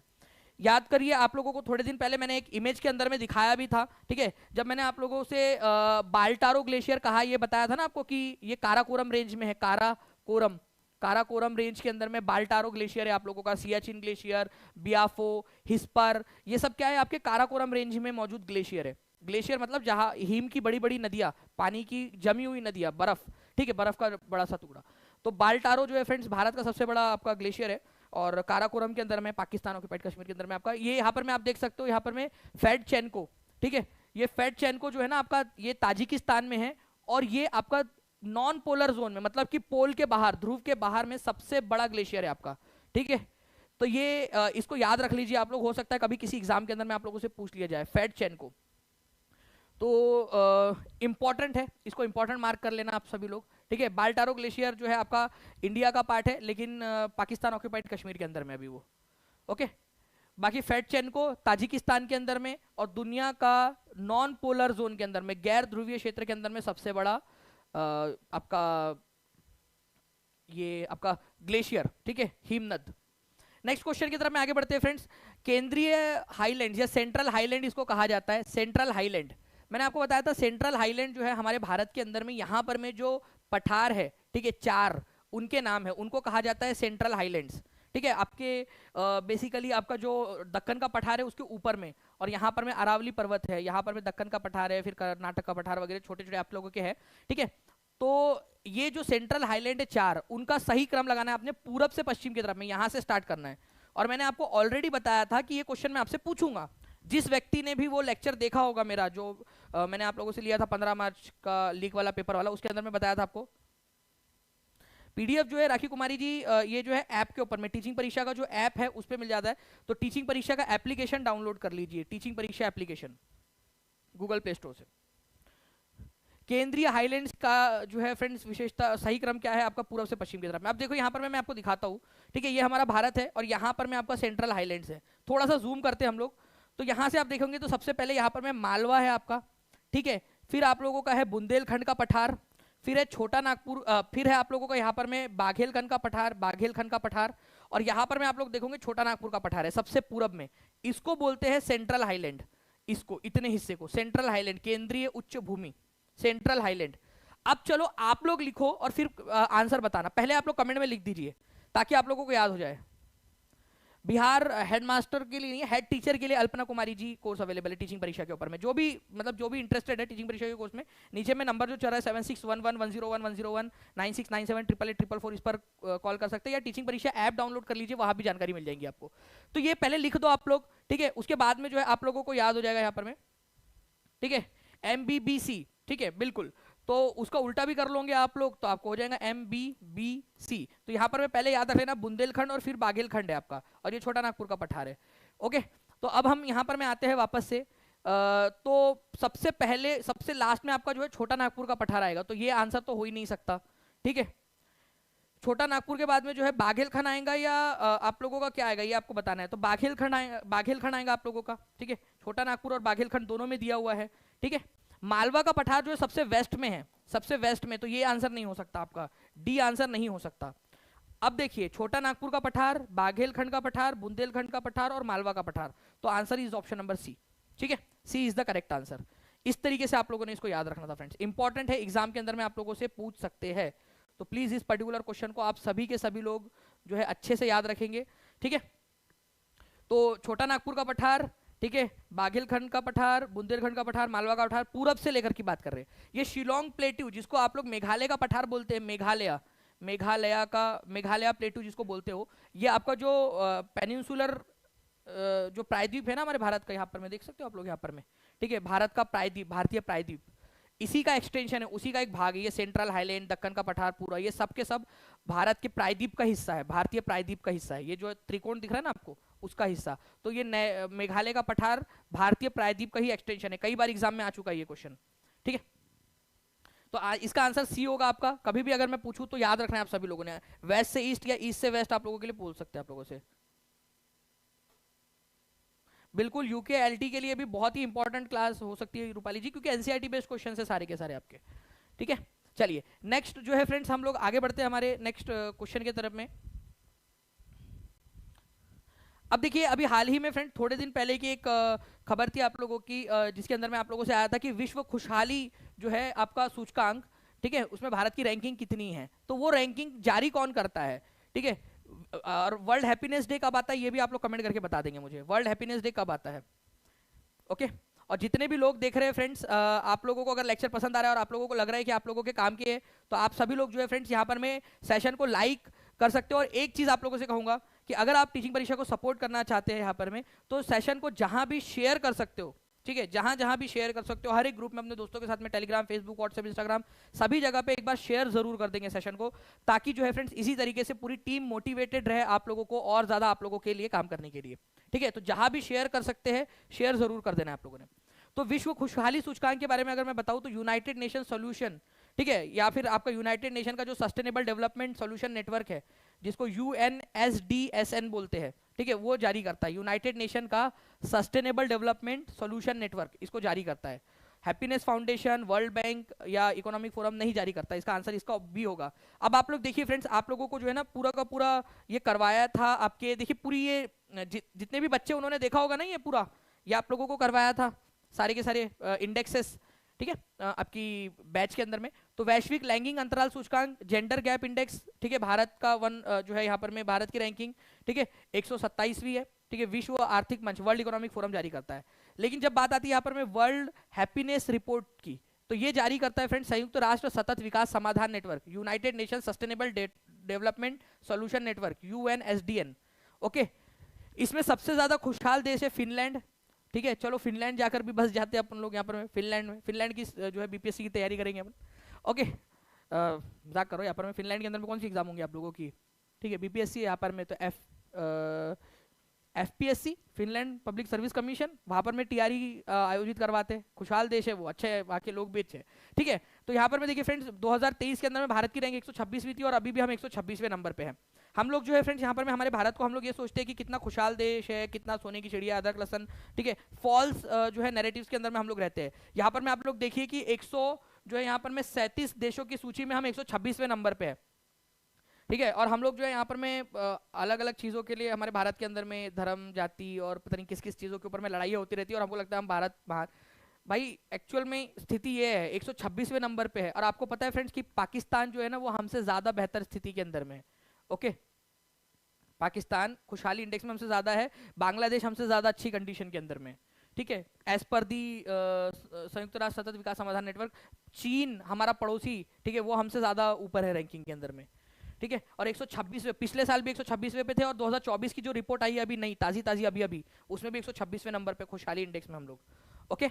और हैनले पासपोर्ट इंडेक्स के अंदर में ये क्वेश्चन आया था ना आपका TRE के अंदर में, हैनले पासपोर्ट इंडेक्स वाला, तो 2023 के अंदर में जो है फ्रेंड्स ये याद रखना है आप लोगों ने, 83वीं रैंक थी, 83वीं रैंकिंग, और 2024 की भी रैंकिंग आ गई है आपकी 85वें नंबर पे, 85th नंबर पे। तो दोनों याद रख लो जी आप लोग, ठीक है, ओके। तो यहां पर मैं जो है फ्रेंड्स आप लोगों का हैनली पासपोर्ट इंडेक्स 2023, ठीक है, 83rd नंबर के अंदर में है हमारा, और 2024 के अंदर में 85वें नंबर पे। खुशहाली इंडेक्स वाला इंपॉर्टेंट लग रहा है मुझे, ये क्वेश्चन बन सकता है आपका, इसी वजह से ये क्वेश्चन डाल दिया आप लोगों के लिए, प्लीज इसको याद रखना, ठीक है। कितने नंबर पे है भारत, एक बार सभी लोग लिख दीजिए। वर्ल्ड हैप्पीनेस रिपोर्ट में भारत की रैंकिंग आप सभी लोग कमेंट के अंदर में लिख देंगे, सभी के सभी लोग लिख दीजिए एक बार जल्दी जल्दी से, ओके। और आगे में जो है फ्रेंड्स ये सारे के सारे आप लोगों को करवाऊंगा मैं, ये एक एक करके रैंकिंग जो है ना सारे कराऊंगा। तो टीचिंग परीक्षा चैनल को सब्सक्राइब करके बेल आइकन जरूर दबा देना है आप लोगों ने, ताकि आपको याद रहे आगे में, ठीक है। Thank you, all is well. चलिए friends, orbital period of geosynchronous satellite is, ठीक है, भू समकालिक उपग्रह की कक्षीय अवधि क्या होती है। अब देखिए यहाँ पर में तो हिंदी में अपन ने कर दिया भू समकालिक उपग्रह, लेकिन एक्चुअली जियो सिंक्रोनस आता है, आपको जियो स्टेशनरी भी बोलते हैं इसको। तो जियो सिंक्रोनस या जियो स्टेशनरी जो सैटेलाइट है आप लोगों का, उसकी अवधि कितनी है, कितने देर में वो पृथ्वी का एक चक्कर लगाता है। अब बात ही यहाँ पर में जियो सिंक्रोनस या इसको जियो स्टेशनरी भी बोलते हैं, जियो स्टेशनरी भी इसको बोला जाता है। तो मतलब क्या होता है ना, वो पृथ्वी के साथ साथ घूमता है, पृथ्वी के साथ साथ में। तो 24 घंटे में ही पृथ्वी का एक चक्कर लगाता है, जैसे पृथ्वी घूम रही होती है उसी तरीके से। तो आंसर इसका देखिए यहाँ पर में एनसीईआरटी में दिया हुआ है, ठीक है, करीब 36,000 किलोमीटर की ऊंचाई के ऊपर में होता है जियो सिंक्रोनस या जियो स्टेशनरी सैटेलाइट। ये क्वेश्चन आया था कि नहीं आया था आपका 15 तारीख को लीक पेपर के अंदर में, 36,000 किलोमीटर में, ठीक है। इनसेट सीरीज के जो सैटेलाइट है, हमारे वेदर के जो सैटेलाइट है, आप लोगों के टेलीकम्युनिकेशन के सैटेलाइट है, वो सब जियो स्टेशनरी सैटेलाइट के उस रेंज में, उस जगह पे जो है उसको प्लेस किया जाता है, ठीक है, जियो स्टेशनरी ऑर्बिट में। तो जियो स्टेशनरी ऑर्बिट आपका 36,000 किलोमीटर, लगभग 36,000 किलोमीटर की ऊंचाई पे होता है, ओके। और आपको बता दूं कि इसके घूमने की जो है ना आपका, ये 24 घंटे में एक चक्कर लगाता है। वही अगर सन सिंक्रोनस की बात करें आप लोगों का, तो करीब 14 ऑर्बिट जो है फ्रेंड्स, लगभग, ठीक है, 14 ऑर्बिट जो है पृथ्वी के लगाता है एक दिन के अंदर में, सन सिंक्रोनस, ओके। सन सिंक्रोनस बहुत ज्यादा ऊंचाई पे नहीं होते सैटेलाइट, 700 से 900 किलोमीटर की ऊंचाई पर होते हैं, जबकि जियो स्टेशनरी सैटेलाइट जो होते हैं आप लोगों के, वो 36,000 किलोमीटर की ऊंचाई के ऊपर में होते हैं। तो ये दोनों में जो है फर्क है आपका, ये थोड़ा सा याद रखना है।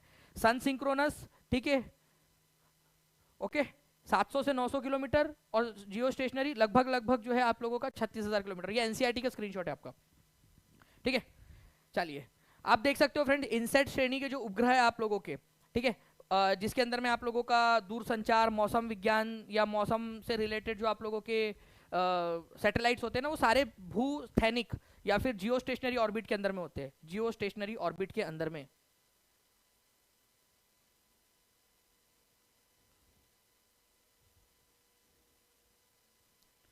चलिए नेक्स्ट क्वेश्चन की तरफ में आगे बढ़ते हैं फ्रेंड। देखिए, भूस्थिर उपग्रह घूमता है किसके ऊपर में, भूस्थिर उपग्रह, और ये आपका टीआरई 2 का क्वेश्चन, आपका टीआरई के अंदर में पूछा गया प्रश्न था आपका, ठीक है। मैं इसमें एनिमेशन लगा देता हूँ ताकि आप लोग जो है यहाँ पर में देख सके, ठीक है, आंसर पहले लगा सके आप लोग, फिर आंसर देखे। तो जियो stationery satellite rotates at any height, कोई भी हाइट पे चला जाता है अबव द पोल। अरे भाई, कोई भी हाइट नहीं चलती, कितनी हाइट है जियो स्टेशनरी ऑर्बिट की, ये आप लोग बताएंगे मुझे जल्दी से। ये क्वेश्चन को गलत करके, मतलब ये ऑप्शन को गलत करके आप यहाँ पर बताएंगे। फिक्स्ड हाइट होती है, at height depending on mass, mass के ऊपर में डिपेंड होता है, more than one of the above. तो भाई क्या होता है, उसकी फिक्स्ड हाइट होती है, आप लोगों को पता है ना कितनी हाइट होती है उसकी, फिक्स्ड हाइट होती है, लगभग कितनी हाइट है उसकी, एनसीईआरटी में दिया हुआ है, ठीक है, लगभग कितनी हाइट है उसकी, मास उस पर डिपेंड नहीं करता, वो कितनी हाइट है ये आप लोग बताओगे जल्दी से, क्योंकि ये आपका एक्चुअल क्वेश्चन है, आपके जो एग्जाम में पूछा गया था, ठीक है, एक्चुअल क्वेश्चन बता रहा हूं आप लोगों को। तो पेपर क्लियर करने वाली क्लास है आप लोगों की है, ठीक है। जो बच्चा देखेगा अच्छे से, ठीक है, वो आगे बढ़ेगा। और आप लोगों को पता है, आप लोगों को मैंने एक फॉर्म दिया हुआ था, जितने लोगों ने फॉर्म नहीं भरा है, वीडियो के लास्ट में पूरा वीडियो अच्छे से देखिए, और लास्ट में एक फॉर्म दूंगा आपको, वो फॉर्म भर देना आप लोग। काफी सारे लोगों को हमने उस फॉर्म में क्वेश्चन भी भेजा है, वो राइस वाला, अब मैं लीची वाला या कोई भी क्वेश्चन या कोई भी आपका रिवीजन क्वेश्चन या कोई भी इंपॉर्टेंट जो इन्फॉर्मेशन है, ठीक है, वो आप लोगों को भेज सकते हैं वहां पर में, ठीक है। चलिए नेक्स्ट क्वेश्चन की तरफ में आगे बढ़ते हैं फ्रेंड्स। आप लोगों के एक बहुत ही बढ़िया वाला एक क्वेश्चन आपके लिए और है यहाँ पर, ठीक है। देखते हैं कि कितने लोग इसका आंसर कर पाते हैं यहाँ पर में।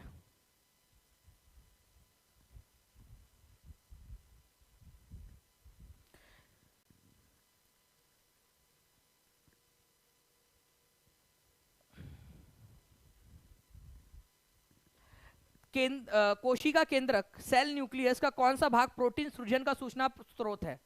आपको पता है हमारे बॉडी के अंदर में जो सेल होती है उसमें होता है एक न्यूक्लियस, न्यूक्लियस के अंदर में जो है आपकी प्रोटीन बनाने की जो सूचना होती है वो स्टोर्ड होती है। तो कौन स्टोर करता है उसको, ठीक है। तो अगर मैं मोटा मोटी बताऊं आप लोगों को फ्रेंड्स, तो यहाँ पर में जो डीएनए होता है आपका, ठीक है, वो उसको स्टोर करता है।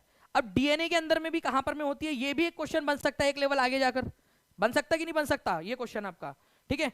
तो आप लोगों का फ्रेंड्स, ठीक है, यहाँ पर में डीएनए के अंदर में वो सूचना होती है कि कौन सा प्रोटीन बनाना है, क्योंकि आपके बॉडी के अंदर में ऑब्वियस सी बात है आप प्रोटीन से ही बने, प्रोटीन बिल्डिंग ब्लॉक्स है आप लोगों के, ठीक है। अलग अलग प्रकार के प्रोटीन होते हैं, जो आपकी इम्यूनिटी होती है वो भी प्रोटीन जो सेल्स होते हैं उसी के कारण बनती है, जो स्पाइक्स होते हैं आपके इसके, ठीक है, जो आपके इम्यूनिटी के ऊपर में होते हैं, जो वायरस होता है, बाकी जो सारी चीजें होती है उनको ब्लॉक करते हैं, उनके रिसेप्टर को ब्लॉक कर देते हैं।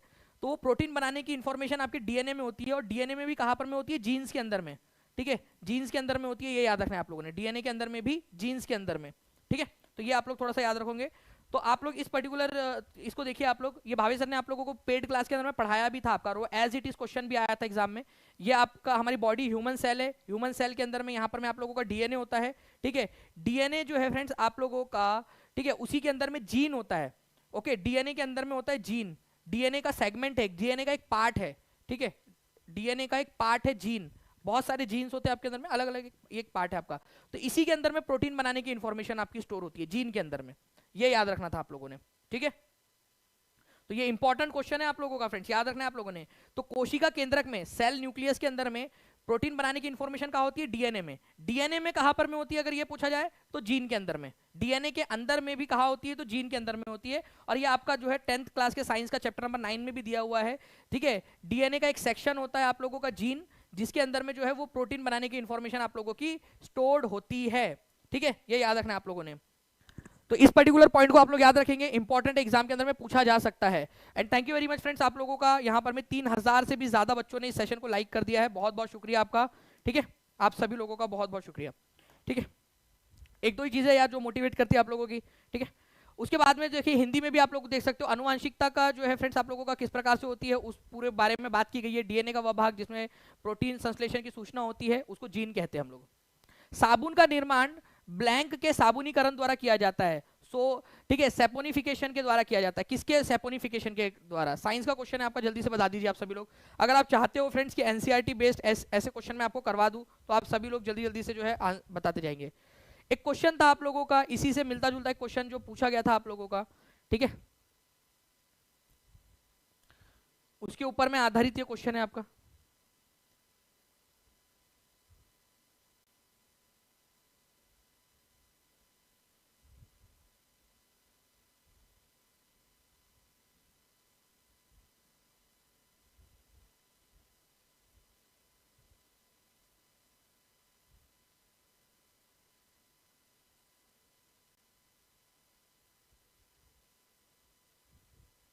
जी, तो देखिए फ्रेंड्स आप लोगों को बताना चाहूंगा मैं यहाँ पर में, ठीक है, आपका जो ईस्टर होता है, ठीक है, ईस्टर जो सिंपल ईस्टर्स होते हैं ना, उससे इसको बनाया जाता है आप लोगों का यहाँ पर में ईस्टर के जरिए। यहाँ पर में आप लोग एनसीईआरटी का एक ये देखिए आप लोग, ठीक है, ग्लिसरिल ईस्टर या जो कोई भी आप लोगों के जो ईस्टर्स होते हैं आप लोगों के, उनको क्या किया जाता है?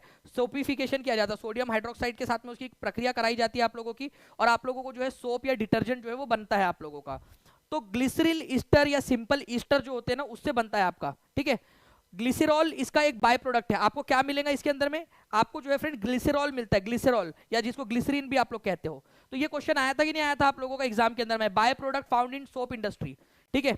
तो सोप इंडस्ट्री के अंदर में आप लोग क्या करते हो? ईस्टर का जो है सोपिफिकेशन करवाते हो और उसके बाय प्रोडक्ट के रूप में आपको ग्लिसरीन मिलता है, ग्लिसरॉल या ग्लिसरीन जिसको आप लोग कहते हो, ठीक है। तो सोप का ये क्या है? आपका बाय प्रोडक्ट है। और ये आप लोग एक देख सकते हो क्लास 12 के चैप्टर नंबर 16 की केमिस्ट्री इन एवरीडे लाइफ के अंदर में दिया हुआ भी आप लोगों का। ग्लिसरॉल जो है आप लोगों को क्या मिलता है इसके अंदर में, ठीक है, एक बाय प्रोडक्ट के रूप में, उपजात या उप उत्पाद के रूप में आप लोगों को मिलता है। उपजात या उप उत्पाद इसको कहते हैं, ग्लिसरॉल मिलता है आप लोगों को। तो किसकी प्रक्रिया करवाई जाती है इसके अंदर में? साबुनीकरण के अंदर में, ठीक है। जो ईस्टर होता है, ईस्टर स्पेशली जनरली ये क्या होता है आप लोगों का आपका, ठीक है, जो ग्लिसरिल ईस्टर है ना, जो आपका फैट, एक प्रकार का फैट है वो, ठीक है, उसको उसको करवाया जाता है इसके अंदर में, साबुनिफिकेशन की प्रक्रिया के अंदर में, ठीक है। सोडियम हाइड्रोक्साइड के साथ में उसकी प्रक्रिया करवाई जाती है। बड़ी सिंपल सी प्रक्रिया है। आप देखिए यहाँ पर में, अब इससे डरना नहीं है आप लोगों ने, इसको याद नहीं करना है, जस्ट ये बता रहा हूँ आप लोगों को कि ये उसका फॉर्मूला है, ठीक है। जो ईस्टर है, ग्लिसरिल ईस्टर, ठीक है, सोडियम हाइड्रोक्साइड के साथ में उसकी प्रक्रिया करवाई जाती है, आपको सोडियम स्टेरेट मिलता है और ग्लिसरॉल जो है उसका बाय प्रोडक्ट के रूप में मिल जाता है, सिंपल। तो बाय प्रोडक्ट क्या है? ग्लिसरॉल है या ग्लिसरीन भी जिसको बोलते हैं आप, उसी को ग्लिसरीन भी बोला जाता है, ये याद रखना है आप लोगों ने, ठीक है, उसी को ग्लिसरीन भी कहते हैं। तो आंसर आप लोगों का सिंपल सा आ जाएगा। अगर आप लोग बोलोगे फ्रेंड्स तो आप लोगों के लिए और भी मैं ये करवा दूंगा आपको। और मैं आपको बता रहा हूँ कि मैं ये क्यों, कहाँ से बता रहा हूँ, आप लोग ध्यान से समझिए। ये क्वेश्चन को देखिए आप लोग, साबुन किसका सोडियम अथवा पोटेशियम लवण है, ठीक है, ये क्वेश्चन आपसे बना है, बताइए जल्दी से, साबुन किसका पोटेशियम या लवण है आपका, ठीक है। तो साबुन के अंदर में जो है फ्रेंड्स स्टेरिक एसिड आप लोग इस्तेमाल कर सकते हो, ठीक है, स्टेरिक अम्ल, या आप लोग स्टेरिक एसिड इस्तेमाल कर सकते हो, या फिर आप लोग ऑयलिक एसिड का इस्तेमाल कर सकते हो, यहाँ पर में पाल्मिटिक एसिड का इस्तेमाल कर सकते हो। इसी वजह से जो है आंसर जो है फ्रेंड्स इसका हो जाएगा आपका ऑल ऑफ दी अबव, ठीक है। स्टेरिक एसिड के जगह पे आपको ओलिक एसिड का, पाल्मिटिक एसिड का भी इस्तेमाल किया जा सकता है आपका साबुन बनाने के लिए बाद में, लेकिन आपको जो ग्लिसरॉल है वो तो आपको मिलेगा ही मिलेगा बीच में, लास्ट में उसके, ठीक है। तो D is the correct answer. Which of the following is used as solvent in perfume? Perfume के अंदर में सॉल्वेंट के रूप में किसका इस्तेमाल किया जाता है? मैं आपको प्रूफ के साथ में एक दिखा रहा हूँ कि ये आप लोगों के लिए काफी ज्यादा इंपॉर्टेंट है, ठीक है। परफ्यूम जो है उसके अंदर में सॉल्वेंट के रूप में किसका इस्तेमाल किया जाता है? विलायक, ठीक है। परफ्यूम के अंदर में कौन सा विलायक इस्तेमाल होता है आपका? बिल्कुल, तो उसके अंदर में जो है फ्रेंड्स इथेनॉल का इस्तेमाल होता है, ये याद रखना है आप सभी लोगों ने। B is the correct answer, ethanol का। अब आप देखिए फ्रेंड्स, आपका एनसीईआरटी सप्लीमेंट्री जो है ना, उसके अंदर में दिया हुआ है आपका एनसीईआरटी, जो एक्स्ट्रा एनसीईआरटी उसके अंदर में, ठीक है, जनरली बच्चों को नहीं पढ़ाई जाती, लेकिन एनसीईआरटी एक्स्ट्रा में दिया है, उससे मैं निकाल के लेकर आया आपके लिए प्रूफ।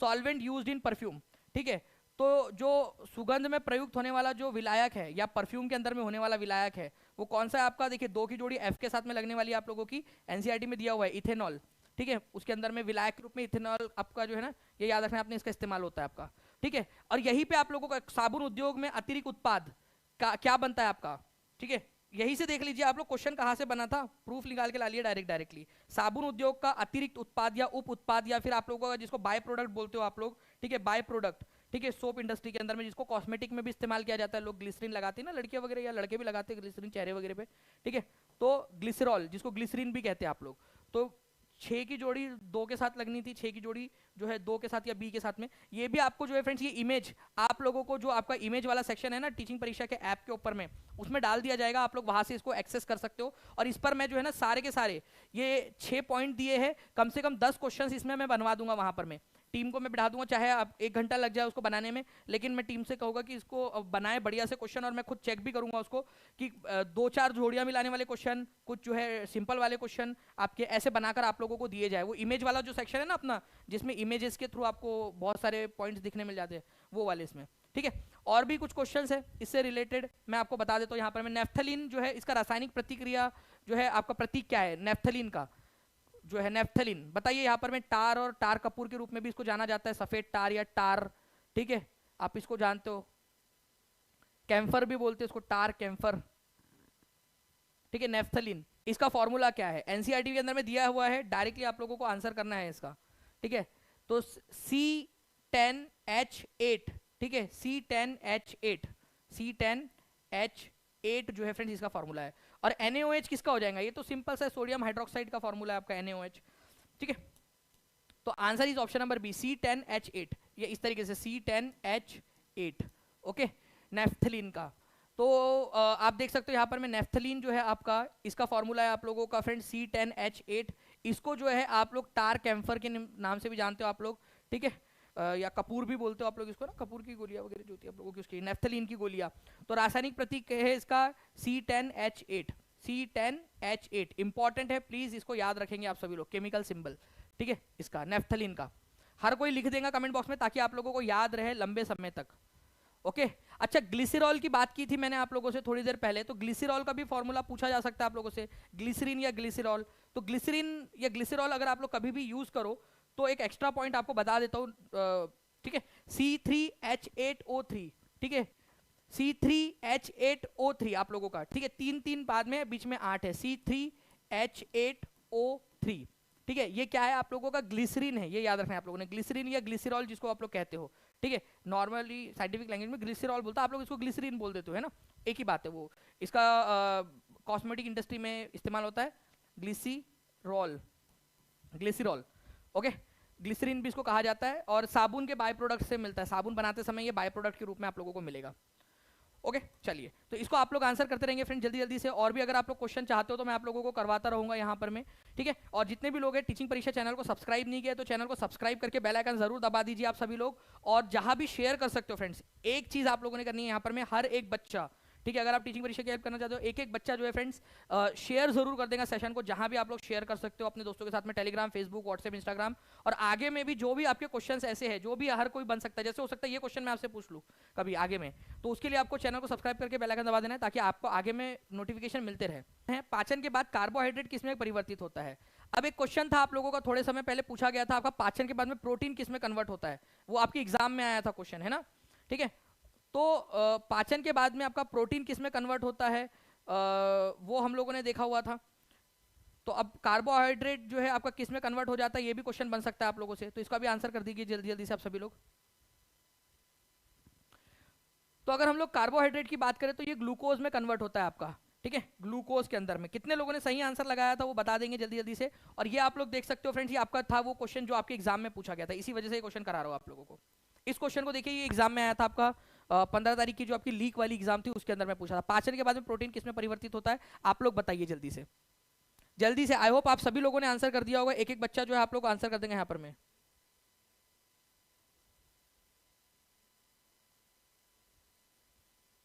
आप जो पढ़ाते हैं उससे रिलेटेड क्वेश्चन पेपर में आ ही जाते हैं सर, चाहे वो 11th-12th का ही पेपर क्यों ना हो। इस बार भी मैंने, चलिए बहुत बढ़िया बात है अलीजवेल जी, आप पटना से है और अच्छे से मेहनत कर रहे हैं। बिल्कुल जी, बिल्कुल जो लेक्चर देखेगा उसका फायदा होगा, बिल्कुल ठीक है। जो पूरा लेक्चर देखेगा, सारे लेक्चर देखेगा, प्रैक्टिस करेगा, जो जो मैं बोल रहा हूँ, जो एक्टिविटी मैं बोल रहा हूँ, कमेंट करो करके, ठीक है, वो आप ही लोगों के लिए, आप लोग करोगे कमेंट्स, आपको लंबे समय तक याद रहेगा, आपकी ज्यादा इंद्रिया जो है वो रहती है। वो एक बेवकूफ इंसान था, पता है कि मैंने देखा उसके अंदर में, सर आप कमेंट करने के लिए मत बोलो, अरे भाई तुम्हारे लिए वो, तुम्हारा तुमको याद होगा चीजें, ठीक है, इसीलिए फिर पेपर क्लियर नहीं होता और फिर घूमते रहते हो इधर उधर, ठीक है। अरे तुम्हारी एक्टिविटी के लिए बता रहा हूँ कि तुमको याद रहेंगी ज्यादा लंबे समय तक, ठीक है। तो पाचन के बाद प्रोटीन किसमें परिवर्तित होता है आप लोगों का, तो एमिनो एसिड के अंदर में परिवर्तित होता है, ये याद रखना है आप लोगों ने फ्रेंड्स। आप लोग यहाँ पर में देख सकते हो, ठीक है, एंजाइम हमारे मुंह में भोजन के साथ में मिलता है तो क्या होता है, वो सारा क्वेश्चन के साथ में कार्बोहाइड्रेट जो है, ठीक है, आपका ग्लूकोज में कन्वर्ट होता है, ये पढ़ाते हुए आपको कोर्स में कराया गया था। प्रोटीन जो है आप लोगों का एमिनो एसिड के अंदर में कन्वर्ट होता है, तो प्रोटीन जो है आपका एमिनो एसिड के अंदर में कन्वर्ट होता है, ठीक है। फैट जो है आपका किस में कन्वर्ट होता है, तो ये आप लोग एक बार जो है जल्दी जल्दी से यहाँ पर में आप लोग देखिए और आप लोग लिखिए, ठीक है। एक बार मैं इसको छोटा कर देता हूँ ताकि आप लोग जो है आप अपने एक्टिविटी करोगे तो आपको लंबे समय तक याद रहेगा। फैट, वसा जो होता है आपका, ठीक है, यहाँ लिख देता हूँ मैं, जो वसा होता है आप लोगों का वो किस में कन्वर्ट होता है, वसा, ये आप लोग लिखिए यहाँ पर में, चाहे इंग्लिश में लिख लो कोई इशू नहीं है, वही होगा आपका, ठीक है। आप लोग लिख लो ताकि आपको याद हो, कम से कम आप लोग थोड़ा तो आपका दिमाग वहां पर में कुछ उसको याद आएगा, हाँ यार दानिश सर ने कुछ एक्टिविटी कराई थी, हमने लिखा था, है ना। चलिए लिख देंगे आप लोग देख सकते हो फ्रेंड्स, आप लोगों का बायोलॉजी की 11th स्टैंडर्ड की पुस्तक में दिया, protein are finally broken down into amino acids, amino acid के अंदर में वो होता है आपका, ठीक है। और जो कार्बोहाइड्रेट है आपका मोनोसैकेराइड ग्लूकोज में कन्वर्ट होता है, ये भी आप लोगों का यहाँ पर में दिया है, ग्लूकोज के अंदर में कन्वर्ट होता है आप लोगों का, ठीक है। और जो भी इसके ऊपर में भी जो क्वेश्चंस बन सकते हैं वो भी आप लोगों को मैं करवाऊंगा आने वाले लेक्चर के अंदर में। तो आप लोग जो है सारे के सारे पॉइंट्स जल्दी जल्दी से बताते रहेंगे यहाँ पर मैं। एक क्वेश्चन और करवा देता हूँ आप लोगों को फ्रेंड्स, निम्न में से कौन जल्दी सूर्योदय और देर से सूर्यास्त के पीछे का कारण है, मतलब सूर्योदय और सूर्यास्त जो होता है आप लोगों का, ठीक है, उसका कारण क्या है। अब आप लोगों से एक क्वेश्चन पूछा गया था ना ट्विंकलिंग ऑफ स्टार्स वाला, ठीक है, कि आपके स्टार जो है वो चमकते क्यों है, जगमगाते क्यों है, ट्विंकलिंग ऑफ स्टार्स, ठीक है, उसके ऊपर में क्वेश्चन आया था, अगर आप लोगों को पता हो तो निम्न में से कौन सी जल्दी सूर्योदय और देर से सूर्यास्त का कारण जो है वो भी वही है आप लोगों का, ठीक है, जो अपवर्तन होता है, रिफ्रैक्शन, ठीक है, रिफ्रैक्शन अपवर्तन, ये याद रखना है आप सभी लोगों ने फ्रेंड्स, ये है आपका इसका कारण। तो answer is option number B. तो जल्दी सूर्यास्त देखो यहाँ पर में ये इस तरीके से है आप लोगों का, आपको यहाँ पर में हन्नान सर ने क्लास में करवाया हुआ है, ये आप देख सकते हो फ्रेंड्स की जो ये अर्थ है हमारी, अगर ये आप खड़े हो, ठीक है, तो ये सूरज डूब गया, फिर भी आपको क्या होता है ना कि ऐसा लगता है आपको कि सूरज यहाँ पर में है करके, जबकि सूरज जो है एक्चुअली डूबता तो है नहीं, इधर जा चुका होता है, बट उसकी जो रेज होती है वो ऐसे रिफ्रैक्ट हो जाती है, थोड़ी तिरछी हो जाती है, ठीक है। Advance sunlight and delayed sunset आपको दिखाई देता है, ओके। अग्रिम सूर्य की प्रकाश और विलंबित सूर्यास्त एनसीईआरटी में दिया है आपका वायुमंडलीय अपवर्तन के कारण होता है, 2 मिनट का गैप आता है जनरली इसके अंदर में। तो ये किसके वजह से होता है, लिखो जल्दी से आप लोग, एटमॉस्फेरिक रिफ्रैक्शन, वायुमंडलीय अपवर्तन के कारण, वायुमंडलीय अपवर्तन के कारण होता है, ठीक है, ये याद रखना है आप लोगों ने। और एटमॉस्फेरिक रिफ्लेक्शन के कारण ट्विंकलिंग ऑफ स्टार्स भी होते हैं, सितारों की जगमगाहट, ये आप देखिए यहाँ पर मैं आपको यहाँ पर मैं पढ़ा रहे सर, ठीक है, वायुमंडलीय अपवर्तन के कारण सितारों की जगमगाहट भी होती है आप लोगों की, ओके। तो ये क्वेश्चन पूछते हैं एग्जाम के अंदर में, तो तैयार रहना आप लोगों ने, हो सकता है किसी भी तरीके से आप लोगों से क्वेश्चन पूछ लिया जाए, ठीक है, ओके। तो जो है फ्रेंड्स आप लोगों का मैं एक वो क्वेश्चन आपको दिखाता भी हूँ, ठीक है, आप लोग ताकि आप लोग पढ़े। एक क्वेश्चन और था मैं आपको बताना चाहता हूँ यहाँ पर में, ठीक है, आपका टोटल इंटरनल रिफ्रैक्शन के बारे में किसी ने सुना है क्या यहाँ पर में, ठीक है, इंटरनल, ठीक है, रिफ्रैक्शन टोटल इंटरनल जो रिफ्रैक्शन होता है आप लोगों का। मैं आप लोगों से एक बात बताऊं, टोटल रिफ्लेक्शन आपको बताना है, संपूर्ण जो है आप लोगों का यहाँ पर बोल सकते हैं परावर्तन या अपवर्तन, आपको बताना है हीरा कैसे चमकता है, ठीक है, आपको बताना है हीरा क्यों चमकता है, टोटल इंटरनल रिफ्रैक्शन के कारण या टोटल इंटरनल रिफ्लेक्शन के कारण, ये आप लोग जो है फ्रेंड्स बताओगे। जो हीरा होता है, जो डायमंड होता है वो क्यों चमकता है, क्योंकि ये भी तो एक क्वेश्चन बन सकता है भाई लोग, क्यों नहीं बन सकता है ना। तो आपका क्या होता है, मुख्य चमक का कारण क्या है, ये आप लोग मुझे बताओगे यहाँ पर में, ठीक है, टोटल इंटरनल रिफ्रैक्शन या total internal reflection, very good, बहुत बढ़िया। अभी से कुछ लोगों ने आंसर करना भी स्टार्ट कर दिया। अभी इस क्वेश्चन का आंसर आप लोग कर दीजिए जल्दी से, जो आप लोगों का पूछा था एग्जाम के अंदर में। और बाकी जो लोग हैं मैं उन लोगों का यहाँ पर मैं देखूंगा कि कितने लोग आंसर किए हैं। ठीक है, वेरी गुड, बहुत बढ़िया फ्रेंड्स यहाँ पर में। और कई सारे मैक्सिमम लोग सही आंसर कर रहे हैं फ्रेंड्स, ये बहुत अच्छी बात है। सबसे बेस्ट बात ये है कि मैक्सिमम लोग सही आंसर कर रहे हैं। ठीक है, सही आंसर कर रहे हैं, तो करते जाइए आप सभी लोग फ्रेंड्स। और मैं आप लोगों से प्रॉमिस करता हूँ कि इसका क्वेश्चन मैं आपको जो है वो बिल्कुल वो भी करवाऊंगा क्वेश्चन उसके ऊपर में, क्योंकि एनसीईआरटी में दिया हुआ है वो पॉइंट आपका।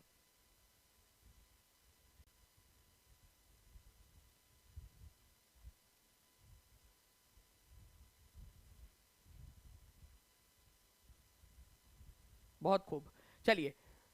तो यहाँ पर मैं जो है फ्रेंड्स मैंने एक फॉर्म आप लोगों के लिए दिया है। ठीक है, जितने भी लोगों ने फॉर्म फिल कर दिया है उनको वापस से भरने की जरूरत नहीं है। ठीक है, जिन्होंने नहीं भरा है फॉर्म, ठीक है, जिसमें आपका अगर आप चाहते हो कि आप लेटेस्ट इन्फॉर्मेशन और सारी जानकारी आप लोगों को मिलती रहे, तो आप इस फॉर्म को फिल कर सकते हो। आपके कमेंट के अंदर में पिन कमेंट में डाल दिया है, और जो बच्चे बाद में देख रहे हैं उन लोगों को सबसे ऊपर में पहले ही कमेंट के अंदर में पिन कमेंट के अंदर में भी मिल जाएगी ये लिंक आप लोगों को सबसे ऊपर में ही। ठीक है, पहला जो कमेंट रहता है ना उसके अंदर में 2 लिंक्स होंगी, उसमें से एक लिंक जो नीचे वाली लिंक रहती है आपकी वो फॉर्म की लिंक है, या डिस्क्रिप्शन बॉक्स में भी आपको मिल जाएंगी। ओके, तो आप लोग क्या करेंगे फ्रेंड, इस फॉर्म को फिल कर देंगे आप लोग। आपके डिस्क्रिप्शन में भी आप लोगों की दी हुई है वो लिंक आप लोगों की। ठीक है, तो आप लोग उसको देख सकते हो। अगर आप लोग चाहोगे तो मैं आपको दिखा भी देता हूँ। ठीक है, लिंक आप लोगों को दिखा देता हूँ मैं यहाँ पर मैं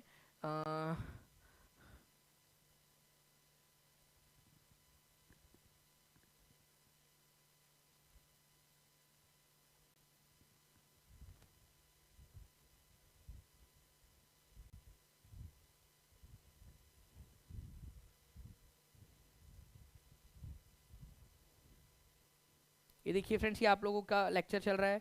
यहाँ पर मैं आप लोगों को मैंने पिन कर दिया है आप लोगों का। ठीक है, और यहाँ पर मैं आप लोग देख सकते हो इस पर्टिकुलर इसके अंदर में आवाज़ भी आने लगी है, तो आवाज़ को थोड़ा सा म्यूट कर देते हैं अपन। ठीक है, तो ये आप लोगों को देखिए एक लिंक ट्विन की दिख रही है, और ये आप लोगों को दिख रहा है फ्रेंड्स यहाँ पर में जानकारी प्राप्त करने के लिए फॉर्म। तो ये फॉर्म भर सकते हो। और आपको कोर्स के बारे में जानकारी चाहिए तो ये लिंक ट्री पे आप क्लिक करोगे तो यहाँ पर में जितने भी कोर्सेस है उनकी आपको मिल जाएंगी जानकारियाँ। ठीक है, तो यहाँ से भी आप लोग डायरेक्टली इसको जा सकते हो। जैसे पीआरटी के लिए आपको करना है मान लीजिए फॉर एग्जाम्पल, तो इस लिंक के ऊपर में क्लिक करके आप लोग जा सकते हो, या अलग अलग जो भी है आपकी कोर्सेस है उसके ऊपर में। तो ये फॉर्म है, इसको आप लोग फिल कर दोगे, आपको सारी जानकारियाँ यहाँ पर में मिल जाएंगी। ठीक है, चलिए बाकी जो है फ्रेंड्स हम लोग मिलते हैं हमारे नेक्स्ट लेक्चर के अंदर में। तब तक के लिए थैंक यू वेरी मच। ठीक है, लेक्चर कैसा लगा ये भी बता देंगे, और जो भी मैंने क्वेश्चंस पूछे उसको कमेंट के अंदर में आंसर जरूर कर देंगे आप सभी लोग फ्रेंड्स। ओके, और भी बहुत सारे क्वेश्चंस हैं, ठीक है, जो मैं आप लोगों को आगे में करवाने वाला हूँ आप लोगों के। ठीक है, जिससे कि आप लोगों की एग्जाम के अंदर में आप लोगों को मदद हो जाएंगी। तो मिलते हैं हमारे नेक्स्ट क्लास में, तब तक के लिए thank you very much, take care and bye. और इसके अलावा फ्रेंड जो लोगों को भी कुछ जानकारी चाहिए, या फिर वो लोग टीचिंग परीक्षा के साथ में जुड़ना चाहते हैं, तो सिंपल सा टीचिंग परीक्षा का ऐप डाउनलोड कर लीजिए। या फिर फ्रेंड्स आप लोग 96978844 इस नंबर पे कॉल कर दीजिए, या व्हाट्सएप कर दीजिए, या फिर 7611101101 इस नंबर पे कॉल कर दीजिए। अगर कॉल नहीं लगता है तो आप व्हाट्सएप भी कर सकते हो, टीम आपकी मदद कर देंगी। ठीक है, चलिए बाकी thank you very much, take care and bye, God bless you all, thank you very much friends, bye, thank you.